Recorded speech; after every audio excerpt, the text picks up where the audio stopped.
नमस्कार दोस्तों, मैं विकास शर्मा सरस्वती एजुकेशन एकेडमी पर आप सभी का स्वागत करता हूं। हेलो बच्चों, कैसे हो आप सभी। तो बच्चों, आज हम आपकी क्लास 7th की सामाजिक करते हैं और उसका लेसन करते हैं 4th वायुमंडल। जो आपके 3 लेसन हैं वो मैंने करवा दिए थे, उनकी वीडियो आप देख लेना। आज हम 4th लेसन शुरू करते हैं वायुमंडल। तो आइए मेरे साथ लेसन शुरू करते हैं। तो आप पढ़ चुके हैं कि वायुमंडल उन 3 कारकों जो जैवमंडल का निर्माण करते हैं उनमें से एक है। यह पृथ्वी के चारों ओर विस्तृत मतलब फैला हुआ वायु का घना आवरण है। आपको पता है वायु हमारे चारों ओर उपस्थित है, फिर भी हम उसे देखने में समर्थ नहीं है। हम वायु को देख तो नहीं सकते, लेकिन यह हमारे चारों ओर उपस्थित है। ठीक है, तो ज्ञान कोश के बारे में पढ़ते हैं। वायु सदैव उच्च वायुदाब क्षेत्रों से निम्न यानी नीचे वायुदाब क्षेत्रों की ओर बहती है। यह गतिशील वायु पवन कहलाती है। तो गतिशील वायु पवन क्या है? वायु सदैव उच्च जो हाई है वायुदाब क्षेत्रों से निम्न जो नीचे की ओर वायुदाब क्षेत्रों की ओर बहती है, वह गतिशील वायु पवन कहलाती है। तो अब हम पढ़ेंगे वायु का संयोजन। ठीक है, तो वायु विभिन्न गैसों का मिश्रण है। ठीक है, इन गैसों में सबसे अधिक मात्रा में नाइट्रोजन कितने प्रतिशत है? 78%। ठीक है, तो क्वेश्चन आ जाए, नाइट्रोजन कितने प्रतिशत है वायुमंडल में? 78%। और ऑक्सीजन 21%। ठीक है, बचा हुआ लगभग 1% भाग अन्य गैसों से मिलकर बना है। वो है carbon dioxide, helium, ozone, argon, hydrogen, methane आदि। ठीक है, आगे बढ़ते हैं। इन गैसों के साथ साथ वायु में धूल के कण व धुआं भी उपस्थित होते हैं। ठीक है, तो नाइट्रोजन 78%, ऑक्सीजन 21% और अन्य गैसें हैं वो 1%। ठीक है, ये वायु में वायुमंडल में गैसों का मिश्रण है। ठीक है, तो इन गैसों के साथ साथ वायु में धूल के कण व धुआं भी उपस्थित होते हैं। सभी गैसें व कण श्वास के साथ हमारे शरीर में प्रवेश करते हैं, यानी जब हम सांस लेते हैं। ठीक है, इन गैसों का परिमाण सभी स्थानों पर समान नहीं होता है। स्थान तथा समय के आधार पर इनकी मात्रा में विभिन्नता पाई जाती है। ठीक है, आगे पढ़ते हैं नाइट्रोजन के बारे में, नाइट्रोजन गैस के बारे में। नाइट्रोजन वायु में 3/4 से भी अधिक मात्रा में पाई जाती है। यह पौधों की वृद्धि के लिए अत्यंत आवश्यक है। पौधे सीधे वायु से नाइट्रोजन नहीं ले पाते। आप सभी को पता है, जो पौधे हैं वो सीधे जो वायु है, एयर है, उससे नाइट्रोजन नहीं ले पाते हैं। वायु जब मिट्टी के संपर्क में आती है तो पौधों की जड़ होती हैं, उनमें रहने वाले जीवाणु तथा मिट्टी वायु से नाइट्रोजन लेकर इसका स्वरूप बदल लेते हैं, जिससे पौधे इसका प्रयोग कर सकें। ठीक है, अब हम पढ़ते हैं ऑक्सीजन गैस के बारे में, जिससे हमारा जीवन संभव है। ठीक है, तो यह एक महत्वपूर्ण गैस है जिसके बिना जंतु व मानव जीवित नहीं रह सकते। ठीक है, कौन सी गैस के बिना हम जीवित नहीं रह सकते, या मानव व जीव जंतु कोई भी हो, ऑक्सीजन गैस के बिना। ठीक है, यह गैस प्रकाश संश्लेषण यानी प्रकाश संश्लेषण की क्रिया के दौरान पौधों द्वारा उत्सर्जित की जाती है। जो पौधे हैं वो ऑक्सीजन गैस छोड़ते हैं ना, हम इसे ग्रहण करते हैं तथा पौधे इसे उत्सर्जित करते हैं। यह प्रक्रिया वातावरण में इस गैस के संतुलन में सहयोग देती है। जब हम वृक्षों को काटते हैं तो यह संतुलन बिगड़ जाता है, क्योंकि पौधों से हमें ऑक्सीजन मिलती है, और जैसे हम ज़्यादा वृक्ष काट देंगे तो हमारे जो जीवन है वो बिल्कुल मतलब असमर्थ हो जाता है। सांस लेने में बहुत कठिनाई होने लगती है अगर हम बहुत सारे वृक्ष काट दे तो। ठीक है, क्योंकि इससे वायुमंडल में फ़र्क पड़ता है। ये कारण है कि वृक्ष हमारे जीवन के लिए आवश्यक है। इसलिए जो भी हो, आपके घर में भी, आपके गांव में भी, जितना भी आपसे हो सके ज़्यादा से ज़्यादा पौधे लगाएं। ठीक है, जिससे ऑक्सीजन की मात्रा बढ़ सके। अब हम आगे पढ़ते हैं कार्बन डाइऑक्साइड के बारे में। ठीक है, यद्यपि कार्बन डाइऑक्साइड कुल वायु का मात्र 0.03% है, तो जो वायुमंडल में कार्बन डाइऑक्साइड की मात्रा कितनी है? वो 0.03। ठीक है, ये भी क्वेश्चन आ जाता है। फिर भी यह एक महत्वपूर्ण गैस है। हरे पौधे इसका उपयोग भोजन बनाने में करते हैं। कौन सी गैस का? कार्बन डाइऑक्साइड का। मानव व जंतु ऑक्सीजन ग्रहण करते हैं, वह कार्बन डाइऑक्साइड वायु में छोड़ते हैं। इस प्रक्रिया के माध्यम से प्रकृति जंतु व पौधों के मध्य संतुलन स्थापित करती है। जब हम ईंधन जलाते हैं, यानी कुछ भी जलाते हैं, ईंधन, कोयला वगैरह कुछ भी हो गया, तो वायु में उपस्थित कार्बन डाइऑक्साइड की मात्रा बढ़ जाती है, जो पृथ्वी पर जलवायु तथा मौसम पर विपरीत प्रभाव डालती है। तो हमें ऐसी चीज़ कम ही जलानी चाहिए जिनसे कार्बन डाइऑक्साइड की मात्रा निकलती है, क्योंकि हमारे वायुमंडल को ज़्यादा प्रभावित करती है। ठीक है, तो अब हम पढ़ते हैं वायुमंडल की संरचना के बारे में कि जो हमारा वायुमंडल हो कैसे कैसे बना है। ठीक है, तो आइए, पृथ्वी के चारों ओर वायु का आवरण लगभग 800 किलोमीटर की ऊंचाई तक है। ठीक है, तो पृथ्वी के चारों ओर वायु का आवरण कितना है? 800 किलोमीटर ऊंचाई तक। फिर भी इसका जो विस्तार है, जो फैलाव हो, कितना है? 1600 किलोमीटर तक है। इसकी ऊंचाई अलग अलग स्थानों पर अलग अलग है। यह भूमध्य रेखा पर सबसे उच्चतम है तथा ध्रुव होते हैं जो पॉइंट इसके, ठीक है, उस पर निम्नतम है। जो पोल होते हैं ध्रुव पोल, ठीक है, तो उन पर ये कम है, निम्नतम है। वायुमंडल की ऊंचाई को 6 विस्तृत परतों में, लेयर में बांटा गया है। तो सबसे पहले वायुमंडल को बांटा गया अक्षोभ मंडल में। पहले हम अक्षोभ मंडल के बारे में पढ़ते हैं। तो अक्षोभ मंडल पृथ्वी की सतह की सबसे निकटतम परत है, लेयर है। ठीक है, तो पृथ्वी की सबसे निकटतम परत कौन सी है? अक्षोभ मंडल। इसकी औसत ऊंचाई लगभग 13 किलोमीटर है। तो जो अक्षोभ मंडल है उसकी औसत ऊंचाई कितनी है? 13 किलोमीटर, जो लगभग 8 से 18 किलोमीटर तक फैली है। यह सबसे घनी परत है तथा हम इसी परत में रहते हैं। कौन सी परत में रहते हैं हम? अक्षोभ मंडल में। सभी प्रकार की गैसों से मिलकर बनी यह परत सबसे अधिक हलचल वाली परत है। इसके साथ ही इसमें धूल के कण व जल वाष्प भी पाए जाते हैं। ठीक है, सभी मौसम संबंधी घटनाएं जैसे वर्षा होती है, कोहरा, जो धुंध वगैरह पड़ती है, पाला, ठीक है, ये अक्षोभ मंडल में ही घटित होती हैं। तो सारी घटनाएं कहाँ होती है? जैसे हमारे यहाँ धुंध और ये वर्षा, कोहरा वगैरह, सब जाड़े में पाला पड़ जाता है, तो ये सारी घटनाएं कहाँ घटित होती है? अक्षोभ मंडल में। यह परत दिन के समय सूर्य के तीव्र ताप से हमें बचाती है। तो कौन सी परत हमें सूर्य के ज़्यादा गर्मी से बचाती है? अक्षोभ मंडल। ठीक है, और रात के समय ताप को पलायन करने से रोकती है। इस तरह यह रात के समय पृथ्वी को गर्म रखती है। ठीक है, कौन सी? अक्षोभ मंडल। अक्षोभ मंडल में औसत तापमान प्रत्येक 165 मीटर पर घटता है, जिसे सामान्य ताप ह्रास दर कहते हैं। अक्षोभ मंडल की ऊपरी सीमा अक्षोभ सीमा कहलाती है। ठीक है, इस परत के बाद समताप मंडल आरंभ होता है। तो अक्षोभ मंडल के बाद क्या आया? समताप मंडल। अब हम समताप मंडल के बारे में पढ़ते हैं। तो अक्षोभ मंडल के ऊपर समताप मंडल स्थित होता है। यह लगभग 50 किलोमीटर की दूरी तक फैला है। यह परत बादलों तथा अन्य मौसम संबंधी घटनाओं से स्वतंत्र होती है।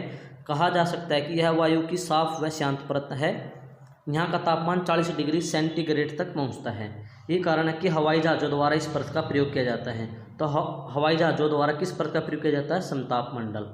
इस परत के बारे में सबसे महत्वपूर्ण तथ्य यह है कि इसमें 15 से 35 किलोमीटर के मध्य ओजोन गैस पाई जाती है। यह गैस सूर्य की जो अल्ट्रावायलेट जो किरणें हैं, पराबैंगनी किरणें, उनके हानिकारक जो प्रभाव, उनसे हमारा बचाव करती है। समताप मंडल की ऊपरी सीमा को समताप सीमा भी कहते हैं। ठीक है, अब हम पढ़ते हैं मध्य मंडल। पहले हमने कौन सा पॉइंट पढ़ा? अक्षोभ मंडल, फिर समताप मंडल। अब हम पढ़ते हैं मध्य मंडल। तो पृथ्वी की सतह से तीसरी परत है। 2 हमने पढ़ लिया ना, तो यह तीसरी परत है। लगभग 80 किलोमीटर तक इसका फैलाव है। अंतरिक्ष से गिरने वाले जो उल्कापिंड है, छोटे छोटे, इस परत में आकर जल जाते हैं। मध्य मंडल की ऊपरी सीमा क्या कहलाती है? मध्य सीमा कहलाती है। अब हम चौथा पॉइंट कौन सा है? आयन मंडल। तो मध्य मंडल का ऊपरी भाग क्या कहलाता है? आयन मंडल, जिसकी सीमा पृथ्वी की सतह से लगभग 85 किलोमीटर से 400 किलोमीटर तक है। इस परत में विद्युत आवेशित वायु होती है जो रेडियो तरंगों का विकिरण करती है, फैलाती है। इसके माध्यम से पृथ्वी के दूरस्थ स्थानों पर भी वायरलेस संपर्क स्थापित किए जाते हैं। वायरलेस मतलब बिना, जैसे ब्लूटूथ नहीं होता, बिना डोरी के कनेक्ट हो जाता है, ऐसे वायरलेस। ठीक है, यानी बिना डोरी के ऐसे ही सब कुछ कनेक्ट हो जाता है। उसके बाद आता है तापमंडल। यह परत आयन मंडल की बाहरी सीमा है, जहां तापमान तेजी से बढ़ता है। आयन मंडल इस परत का ही भाग है। तो तापमंडल क्या है? यह परत आयन मंडल की बाहरी सीमा है, जहां तापमान तेजी से बढ़ता है। ताप का मीनिंग क्या होता है? जो प्रेशर है, यानी ताप, यानी ज़्यादा गर्म प्रभाव। ठीक है, तो वो तापमान तेजी से बढ़ता है। आयन मंडल इस परत का ही भाग है। बाह्य मंडल, यह पृथ्वी के वायुमंडल की बाहरी परत है। बाह्य के मीनिंग ही क्या हो गया? बाहरी परत। इसकी सीमा लगभग 400 किलोमीटर से 800 किलोमीटर है। किसकी? बाह्य मंडल की।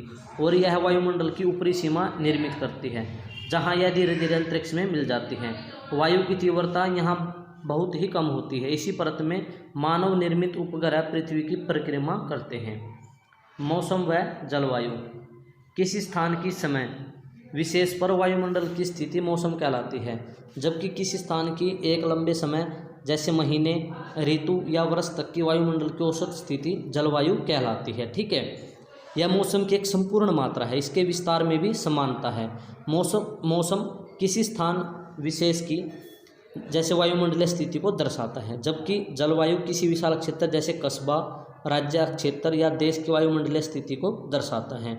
मौसम तापमान, वायु आर्द्रता, सूर्य की रोशनी, वायु दाब, वर्षा आदि के विभिन्न पहलुओं के वास्तविक विवरण पर आधारित होता है, जबकि जलवायु उपरोक्त वायुमंडलीय स्थिति की औसत स्थिति है। तो ज्ञान कोश के बारे में पढ़ते हैं।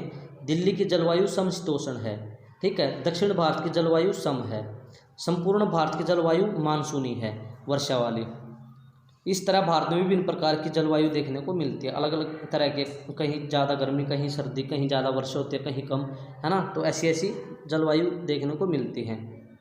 तो मौसम और जलवायु में जो डिफरेंस है वो पढ़ते हैं। यह वायुमंडलीय स्थिति का वास्तविक विवरण दर्शाता है और जलवायु यह औसत वायुमंडलीय स्थिति दर्शाता है। यह कम समयावधि की वायुमंडलीय स्थिति को दर्शाता है, यह लंबी समयावधि के लिए वायुमंडल की औसत स्थिति को दर्शाती है। यह किसी स्थान विशेष की वायुमंडलीय स्थिति को दर्शाता है, या किसी विशाल क्षेत्र की वायुमंडलीय स्थिति को दर्शाती है। मौसम पूर्व अनुमान का महत्व, जो मौसम का पहले ही अनुमान लगा जाता है कि कैसा मौसम होगा, उसके बारे में हम पढ़ते हैं, ठीक है। तो पहले ज्ञान कोश के बारे में पढ़ते हैं। मौसम के पूर्व अनुमान समाचार पत्रों में भी प्रकाशित होते हैं। आपने देखो, पहले बता देते हैं कि आज तूफान आएगा, आज बारिश आएगा, तो ये कैसे संभव है, इसके बारे में पढ़ते हैं आज हम, ठीक है। इसके अतिरिक्त ये रेडियो व टेलीविज़न पर नियमित रूप से प्रसारित भी किए जाते हैं कि आज ऐसा मौसम रहेगा, सभी घर पर रहें, तूफान भी आ सकता है, तो पहले हमें बता देते हैं। तो मौसम पूर्व अनुमान का महत्व, मौसम पूर्व अनुमान अधिकांशतः गलत सिद्ध भी होते हैं। मौसम वैज्ञानिक उन सभी पहलुओं पर विचार करने की कोशिश कर रहे हैं जो किसी स्थान विशेष के मौसम को प्रभावित कर सकते हैं, लेकिन कुछ वायुमंडलीय स्थितियां इतनी तीव्रता से परिवर्तित होती हैं कि मौसम का पूर्व अनुमान करना कठिन कार्य बन गया है। फिर भी मौसम पूर्व अनुमान हमारे लिए महत्वपूर्ण होता है, क्योंकि इसी के आधार पर हम अपने दैनिक क्रियाकलाप और यात्रा की योजना बना सकते हैं। भाई हमें कहीं अगर जाना है तो पहले पता हो कि आज मौसम ख़राब होगा, तो हम जा भी नहीं, मतलब फिर जाते नहीं हैं कहीं भी, है ना। उदाहरण के लिए यदि पूर्व अनुमान वर्षा का है तो हम अपने साथ बरसाती ले जा सकते हैं, यानी छाता वगैरह हम पहले ले लेते हैं कि आज शायद वर्षा होगी, पहले पता लग चुका है। मौसम पूर्व अनुमान नाविकों और मछुआरों के लिए भी महत्वपूर्ण है। इसके अतिरिक्त निर्माण कार्य भी मौसम के पूर्व अनुमान पर होता है, क्योंकि जो घर वगैरह बनाते हैं वो भी मौसम के हिसाब से होता है। अगर पहले पता लग जाए भाई आज बारिश होगी, तो जो मिस्त्री वगैरह लगे हुए हैं भाई उनको कह देते हैं कि आज आप काम मत करो, आज बारिश हो सकती है, ठीक है। तो ये भी अच्छी बात है अगर मौसम का पहले पता लग जाए। उसके बाद पढ़ते हैं तापमान के बारे में। वायुमंडल में जो गर्माहट रहती है, जो गर्म दिन रहते हैं या ठंड हमें महसूस होती है, वह क्या कहलाता है, तापमान। कभी गर्मी महसूस होती है, कभी सर्दी, तो ये क्या है, एक तापमान है।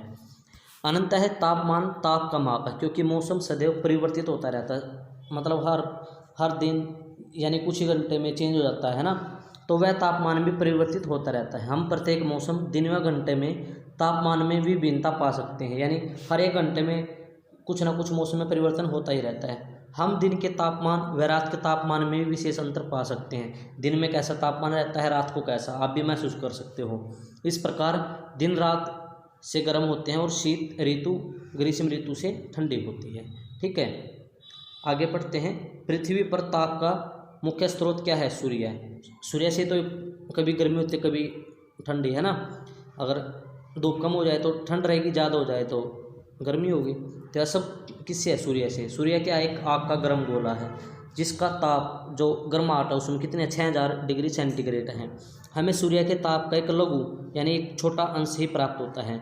वह ताप मतलब गर्म जो दिन होते हैं जो सूर्य पृथ्वी पर विकिरित करता है, उसे क्या कहते हैं, सौर विकिरण, ठीक है। मतलब जो किरणें आती हैं, ठीक है। तथा वह ताप जो पृथ्वी पर सीधा आता है वह क्या कहलाता है, आतपन। जो सूर्य से सीधी यहाँ धूप पड़ती है वो क्या कहलाता है, आतपन। आप पिछली कक्षा में पढ़ चुके हैं, यानी आपकी जो 6th क्लास थी, कि पृथ्वी सभी स्थानों पर एक समान आतपन नहीं प्राप्त करता, यानी जो सूर्य की धूप है वो सभी जगह एक समान नहीं होती है, ठीक है। कहीं पर ज़्यादा धूप मिलती है हमें, कहीं पर कम धूप देखने को मिलती है, ठीक है। तो पृथ्वी का परिक्रमण तथा परिभ्रमण यानी घूमना, परि मतलब चारों तरफ, भ्रमण मतलब उसके चारों तरफ राउंड करना, ठीक है। पृथ्वी का अपनी धुरी पर झुकाव, पृथ्वी की गोलाकार आकृति के कारण सूर्य की किरणों का तिरछा पड़ना, आतपन में विभिन्नता पृथ्वी की सतह पर 3 ताप कटिबंध का निर्माण करती है, उष्ण कटिबंध, शीतोष्ण कटिबंध और शीत कटिबंध, ठीक है। तो अब हम पढ़ेंगे पहले उष्ण कटिबंध के बारे में। भाई उष्ण क्या है, ये उष्ण कटिबंध, ठीक है। तो उष्ण कटिबंध भूमध्य रेखा के दोनों तरफ कर्क रेखा जो कि 23.1/2 डिग्री, ठीक है, तथा मकर रेखा 23.1/2 डिग्री दक्षिण में, और कर्क रेखा 23.1/2 डिग्री उत्तर में, ठीक है, और मकर रेखा 23.1/2 डिग्री दक्षिण में स्थित है। यह कटिबंध अधिकतम सूर्यताप प्राप्त करता है। इस क्षेत्र पर सूर्य की किरणें सीधी पड़ती हैं और इस कटिबंध को पृथ्वी का सबसे गर्म क्षेत्र बनाती हैं। शीतोष्ण कटिबंध पढ़ते हैं, ठीक है। तो शीतोष्ण कटिबंध दोनों गोलार्धों में स्थित है। उत्तरी गोलार्ध में यह कर्क रेखा 23.1/2 डिग्री उत्तर में तथा आर्कटिक वृत्त 66.1/2 डिग्री उत्तर के मध्य तथा दक्षिण गोलार्ध में यह मकर रेखा 23.1/2 डिग्री दक्षिण तथा अंटार्कटिक वृत्त में 66.1/2 डिग्री दक्षिण के मध्य स्थित है। ये कटिबंध सम सूर्यताप प्राप्त करते हैं। ये न तो अत्यधिक ठंडे होते हैं और न ही अत्यधिक गर्म होते हैं, ठीक है। अब हम पढ़ते हैं शीत कटिबंध। शीत का मीनिंग आते हैं आप समझ जाओगे, ठंडा, ठीक है। तो शीत कटिबंध दोनों ध्रुवों के चारों ओर स्थित हैं। उत्तरी गोलार्ध में यह आर्कटिक वृत्त से उत्तरी ध्रुव 90 डिग्री उत्तर में तथा दक्षिणी गोलार्ध में यह आर्कटिक वृत्त से दक्षिणी ध्रुव 90 डिग्री दक्षिण में स्थित है। ये कटिबंध बहुत ही कम मात्रा में सूर्य ताप ग्रहण करते हैं, इसलिए बहुत अधिक ठंडे होते हैं, ठीक है। तो ये देखिए पृथ्वी के जो तापबंध जो कटिबंध है, ये बीच में आगे लाइन, ठीक है, दक्षिण शीतोष्ण कटिबंध, ये उष्ण कटिबंध रहे, ये आपकी भूमध्य रेखा है बीच वाली, ठीक है। तो आगे हम पढ़ते हैं वायुमंडल में ताप के वृद्धि के क्या कारण है, जो इतना गर्म दिन रहता है उसके क्या कारण है, जो इतनी गर्माहट रहती है। तो आप पढ़ चुके हैं कि सूर्य पृथ्वी की सतह पर ताप का विकिरण करता है। यह ताप वायुमंडल को गर्म नहीं करता है, बल्कि यह ताप पृथ्वी की सतह द्वारा ग्रहण कर लिया जाता है। अब प्रश्न उठता है कि वायुमंडल किस प्रकार गर्म होता है। आप भी जानते हो कि गर्मी रहती है, तो यह गर्मी किस कारण होती है, यह निम्न तथ्यों पर आधारित है। तो पहले पढ़ते हैं विकिरण। तो विकिरण क्या है, पृथ्वी की सतह सूर्य के विकिरण को ग्रहण करके गर्म हो जाती है, यानी जो सूर्य की जो किरणें पड़ती हैं पृथ्वी पर, उसको ग्रहण करने के बाद पृथ्वी गर्म हो जाती है। इस प्रक्रिया में वायुमंडल गर्म नहीं होता। जब पृथ्वी की सतह इस ताप का विकिरण करती है, यानी जब उसको ग्रहण करती है, तो वायुमंडल गर्म हो जाता है। यह प्रक्रिया पार्थिव विकिरण कहलाती है। इस प्रकार वायुमंडल सूर्य की किरणों द्वारा गर्म नहीं होता, बल्कि पृथ्वी द्वारा इस ताप के विकिरण से गर्म होता है। यानी पृथ्वी जब ग्रहण करती है तब गर्म दिन होता है, जब गर्माहट होती है, जब इसको ग्रहण करती है सूर्य की किरणों के। चालन, ताप उच्च तापमान से निम्न तापमान में स्थानांतरित होता है। यह प्रक्रिया चालन कहलाती है। जब आप आग के निकट जाते हैं तो आप ताप का अनुभव करते हैं। आप अगर कभी सर्दी में आग जलाते हो तो आप जब आग के पास जाते हो तो आप क्या होते हो, आप भी गर्म हो जाते हो, है ना। जब आपकी माताजी फ्राई पैन को आग पर रखती हैं तो यह ताप के चालन के कारण गर्म हो जाता है, ठीक है। संवहन क्या है, पृथ्वी की गर्म सतह के संपर्क में आने पर वायु गर्म हो जाती है। संवहन मतलब अपने आप ग्रहण करना। तो यह गर्म वायु हल्की होने के कारण निम्न दाब क्षेत्र बनाती हुई ऊपर उठती है। परिणाम स्वरूप हुए रिक्त स्थान को भरने के लिए ठंडे स्थानों से वायु इस ओर बहती है, जो पृथ्वी की सतह के संपर्क में आने पर गर्म हो जाती है। गर्म होकर यह वायु पुनः ऊपर उठती है और इसका स्थान ठंडी वायु द्वारा ले लिया जाता है। यह वायु की एक चक्रिया, यानी जो चक्कर लगाती रहती है, उसकी प्रक्रिया की रचना करती है, जो वायुमंडल को गर्म करती है। अभिवहन क्या है, वायु उच्च दाबक क्षेत्र से निम्न दाबक क्षेत्र की ओर चलती है। जब वायु किसी ठंडे स्थान से चलती है तो यह ठंडी होती है, और जब वायु गर्म स्थानों से चलती है तो यह गर्म होती है। यही कारण है कि आप गर्म व ठंडी वायु का अनुभव करते हो, ठीक है। तो तापमान को प्रभावित करने वाले कारक कौन कौन से, जो मतलब जब ज़्यादा गर्मी हो रही तो एकदम ज़्यादा ठंड भी हो जाती है, बारिश भी हो जाती है, तो इसके बारे में भी पढ़ते हैं कि तापमान को कौन कौन से जो कारक को प्रभावित करते हैं। तो ताप कटिबंध और विकिरण, चालन, संवहन तथा विवहन की प्रक्रियाओं के साथ साथ कुछ अन्य कारक भी हैं जो किसी स्थान के तापमान को प्रभावित करते हैं। उदाहरण के लिए अरुणाचल प्रदेश में ईटानगर, उत्तर प्रदेश में लखनऊ, राजस्थान में जयपुर 27 डिग्री उत्तर अक्षांश रेखा पर उष्ण कटिबंध में स्थित है, लेकिन ईटानगर का तापमान शीत है, यानी ठंडा है। लखनऊ का तापमान समशीतोष्ण तथा जयपुर का तापमान उष्ण है। ऐसा कैसे होता है, या कुछ अन्य कारकों के कारण है। आइए इसके बारे में बातें करते हैं। भूमध्य रेखा से दूरी, तो आप ताप कटिबंध के अंतर्गत पढ़ चुके हैं कि वे स्थान जो भूमध्य रेखा के निकट होते हैं वे तो गर्म होंगे, ठीक है। तथा वे स्थान जो भूमध्य रेखा से दूर है वे ठंडे होंगे। ये कारण है कि सोमालिया गर्म है जबकि ग्रीनलैंड ठंडा है। ठीक है, यानी जो भूमध्य रेखा के निकट हैं वे तो गर्म रहेंगे और जो उससे दूर हैं वो ठंडे रहेंगे। समुद्र तल से दूरी। वायुमंडल का ताप सूर्य की किरणों के कारण नहीं बल्कि पार्थिव विकिरण का फल होता है, इसलिए समुद्र तल के निकट के स्थान समुद्र तल से ऊंचे स्थानों की अपेक्षा अधिक गर्म होते हैं। उदाहरण के लिए राजस्थान में स्थित होते हुए भी माउंट आबू ठंडा है। ठीक है, राजस्थान में इतनी गर्मी है लेकिन फिर भी जो माउंट आबू वो बिल्कुल ठंडा रहता है क्योंकि यह समुद्र तल से ऊंचे स्थान पर है, यानी जो फिर हवा है वो ठंडी होती रहती है वहाँ पर। ठीक है, जितनी ज़्यादा ऊंचाई होगी समुद्र तल से उतनी ठंडी हवा चलती रहेगी, इसलिए यह ठंडा रहता है माउंट आबू। ठीक है, ढलान। पर्वतों के दो ढलान होते हैं, एक जिसका मुख सूर्य की ओर होता है और दूसरा उसके विपरीत दिशा में। ठीक है, वह ढलान जिस पर सूर्य का प्रकाश सीधा पड़ता है वो तो गर्म होगा, और वह ढलान जिस पर सूर्य का प्रकाश नहीं पड़ता या तिरछा पड़ता है, तिरछी किरणें पड़ती हैं, वह ठंडा रहेगा। जो ढलान सूर्य की ओर मुख किए होते हैं वहाँ अच्छी वनस्पति भी उगती है। ठीक है, समुद्र से दूरी। समुद्र का उसकी सन्निकट यानी उसके नज़दीक बिल्कुल भूमि पर सेंध प्रभाव रहता है। जल भूमि की तुलना में गर्म तथा ठंडा होने में अधिक समय लेता है, इसलिए भूमि दिन के समय अतिशीघ्र गर्म हो जाती है, जिसके प्रभाव से वायु भी गर्म हो जाती है। जो गर्म वायु है वह निबन वायुदाबक क्षेत्र बनाते हुए ऊपर उठती है, इसलिए समुद्र की ओर से बहने वाली वायु इस रिक्त स्थान को भरने के लिए इस ओर आती है। इसके विपरीत भूमि रात को समुद्र की अपेक्षा उच्च वायुदाबक क्षेत्र बनाती हुई गर्म हो जाती है। वायु उच्च दाब जो वायु है उच्च वायुदाबक क्षेत्र से निम्न वायुदाबक क्षेत्र की ओर बहती है। इस घटनाक्रम के कारण समुद्र तट पर वायु चलती रहती है। यही कारण है कि समुद्र के निकटवर्ती जो क्षेत्र है उनकी जलवायु समान रहती है, जबकि वह स्थान जो समुद्र से दूरी पर है वहाँ की जलवायु समशीतोष्ण होती है, यानी कभी गर्मी कभी ठंडा है, ऐसा कुछ। उदाहरण के लिए कोलकाता की जलवायु सम है, जबकि चंडीगढ़ की जलवायु समशीतोष्ण है, गर्मी सर्दी चलती रहती है। ठीक है, उपरोक्त के साथ साथ कुछ अन्य कारक भी किसी स्थान के तापमान के लिए उत्तरदायी हो सकते हैं, जैसे वनस्पति आवरण, स्थानीय पवनें, सागरीय धाराएं आदि। वह स्थान जहाँ वृक्षों को काट दिया गया है वो गर्म हो गए हैं, क्योंकि वृक्षों से क्या ऑक्सीजन मिलती है, वृक्षों से हवाएं चलती हैं। जहाँ वृक्ष होंगे वहाँ पर जो भूमि का कटाव है, जो मिट्टी का कटाव वो भी नहीं होगा, तो वृक्षों के बहुत सारे फायदे होते हैं। इसी प्रकार स्थानीय पवनें जैसे लू, जो यहाँ भी अपने गर्म लू चलती है ना, किसी स्थान को गर्म या ठंडा करती हैं। तापमान या मापन क्या होता है, अब इसके बारे में पढ़ते हैं। तो तापमान के लिए माप के लिए थर्मामीटर का उपयोग किया जाता है। तो तापमान मापने के लिए किसका उपयोग किया जाता है? थर्मामीटर का। थर्मामीटर एक लंबी नली होती है जिसमें पारा भरा रहता है या अल्कोहल भरा होता है, जिसका स्तर गर्म होने पर बढ़ता है। तापमान जैसे अपना बुखार होता है ना, जब हम गर्म होते हैं तो उसका जो वो आपने देखा होगा, जब आपको थर्मामीटर दिया जाता है आपके माउथ में, तो जब आपका बुखार है तो वो उसके अंदर से बढ़ता रहता है।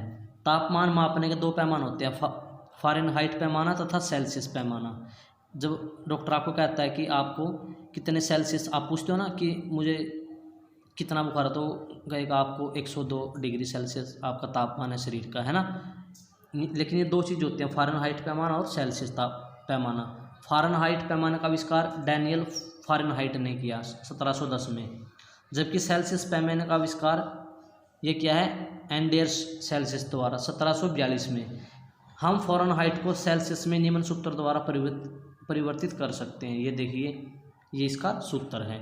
ठीक है, तो आइए अब हम कुछ शब्द भंडार पढ़ते हैं जिनसे हमें ज्ञान मिलेगा। सामान्य ताप ह्रास दर क्या है? अक्षोभ मंडल में तापमान का औसत ह्रास यानी उसका टोटल निकालती है। आयन विद्युत आवेशित होते हैं। ताप कटिबंध क्या है? विभिन्न आतपन की मात्रा को प्राप्त करने वाले 3 कटिबंध। मौसम वैज्ञानिक वह व्यक्ति जो पृथ्वी के वायुमंडल व मौसम के घटकों का अध्ययन करते हैं। सौर विकिरण क्या है? सूर्य द्वारा पृथ्वी की सतह पर विकिरण किया गया ताप। आतपन क्या है? पृथ्वी द्वारा प्राप्त की गई ताप की मात्रा। पार्थिव विकिरण पृथ्वी की सतह द्वारा पुनः विकिरण किया गया ताप। तो ये था आपका आज लेसन वायुमंडल। ये इसके कुछ क्वेश्चन हैं तो आप कर लेना। ठीक है, जिसको अपनी कॉपी में क्वेश्चन नोट करने हैं तो वीडियो को पॉज करके कर लेना। ठीक है, जो आपकी नेक्स्ट वीडियो आएगी उसमें मैं 5th लेसन करवाऊंगा आपका। तो इतना ही, जो मैंने आपके 4th लेसन करवा दिए हैं इनको देख लेना। ठीक है, तो आज के लिए इतना ही काफ़ी है। Thanks for watching my video.